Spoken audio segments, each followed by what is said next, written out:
The difference between success and failure is the willingness to keep going. When people think you're crazy, you keep going. When you're not getting the results that you want, you keep going.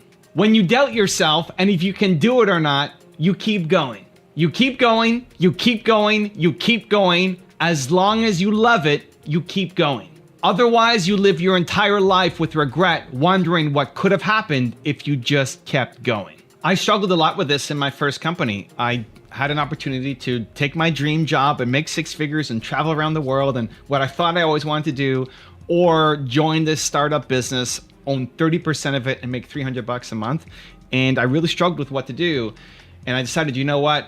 I'm gonna regret if I don't do this. I have to try. I'd rather know and fail than not know. And so I started, and we sucked, and we made a lot of mistakes, and I worked every single day. It wasn't for lack of trying that we didn't have success. I just didn't know what I was doing. And the worst day of my life was when I quit on my business partner, and I told him, I need to feel like I'm a valuable human. I have to find something else to do because this is not working. It would be one thing if it wasn't working, but I wasn't trying. This one, I was working every single day. It was all I was doing. I had no friends, no relationships, just working on the business, and it wasn't working out. And so I told him that I quit. Worst day of my life. And then the next day decided I can't quit yet. I have to keep going because I still loved it. You know, I still loved the process. I would regret it. I'd imagine myself regretting this decision because I hadn't given it all yet. And that's what got me through. Now, looking at my business today, I've learned to love adversity. I've learned to, when something is difficult that comes up, I want to take charge. I want to do it just because that's how I get my self-worth, my self-identity, my self-confidence, by doing difficult things. But in the very early days, I hadn't matured enough. That wasn't my mindset. I just realized that if I stop now and I still love it, I could just imagine myself in 10 years and 20 years and 30 years looking back and saying, I wish I just kept going. So this came full circle for me when a couple years after I sold my business, one of the guys that I went to high school with took one of the same jobs that I had, that I wanted, right? Took one of those dream jobs that I wanted. And he came to me and we met at a local coffee shop, and he said, I hate my life. I hate this job. I hate my life. How do I start my own business? And I helped him to the best that I could. And it made me realize, holy cow, like this could have been me. Like he was me. That's the same high school I went to. I think same university, if not slightly different, but ended up in investment banking and what I wanted to go into. And here he was a couple years afterwards, hating his life and wanting to be an entrepreneur. And I felt so blessed and grateful that I made the right decision, which didn't feel like it was a smart decision at the time, but I felt like if I didn't keep going, if I didn't face that adversity, that I would live my whole life with regret, wondering what if, and I hated that idea.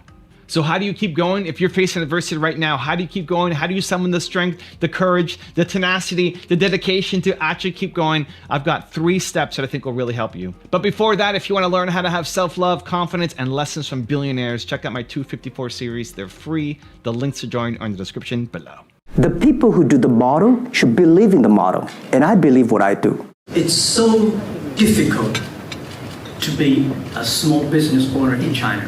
It took me 5 months to borrow $500. Okay, my 3-step process. How do you stay motivated? How do you stay courageous? How do you stay pushing even when you're not getting results? Let's go. Step number 1 is remember your who. So I wrote a book called Built to Serve. In there, I go through a 3-step process called who, why, how. Your who is your single most important core value. And why this is so important is because when things get tough, when things get challenging, that's what you need to remember. Because you need your most important core value always, but especially in tough times. So my most important core value is belief.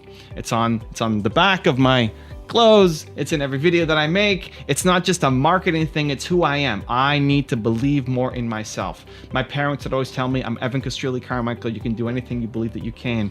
And when I am struggling, when I feel like quitting, when I need that extra push, I need to remember that I need more belief still in my life.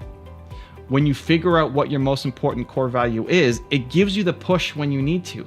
How can I say that I'm about believe and then not do something when it gets hard? Because if I didn't do that thing, it's not even what you think of me, it's what I think of me.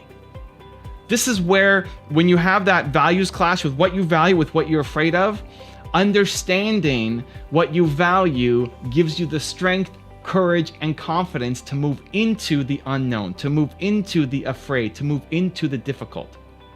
And so it's a constant reminder for myself. The thing that's stopping me from getting to the next step is still more belief. Belief that I'm capable of getting to the next step. Everything I've done up till now, I believe in myself. I could do that again. But the next step, I don't believe enough. And that's why I'm not there yet. And it's a constant reinforcement. So when you figure out your who, your single most important core value, understand that you need it every single day. And your next greatest opportunity is on the other side of you believing that a little bit more. Step number 2 is remember your why, right? So who, why, how, built to serve. If you don't have built to serve, come on now, go pick it up. It's a great book. But your why is your purpose. Your purpose comes from your pain.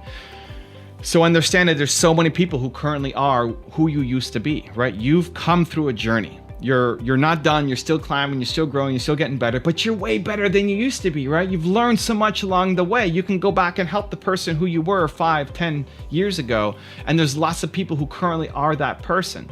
And remembering that why, when you're feeling overwhelmed, when you're feeling defeated, when you're feeling that it's really difficult, remembering what you've come through, remembering that you're here to serve and help others, that you're an inspiration to them, at least for me, gives me the extra oomph, the extra motivation, the extra drive to keep going.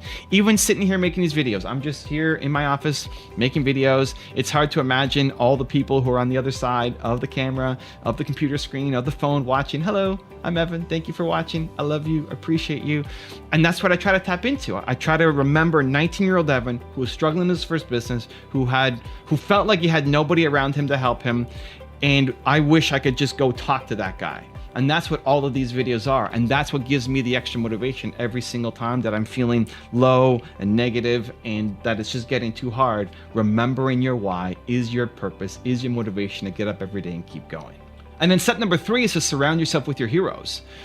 If you are surrounding yourself with people who have smaller ambitions than you, who aren't doing as much, who are telling you to take it easy and relax and stay small and play it safe, then guess what? You're gonna stay small and play it safe and take it easy.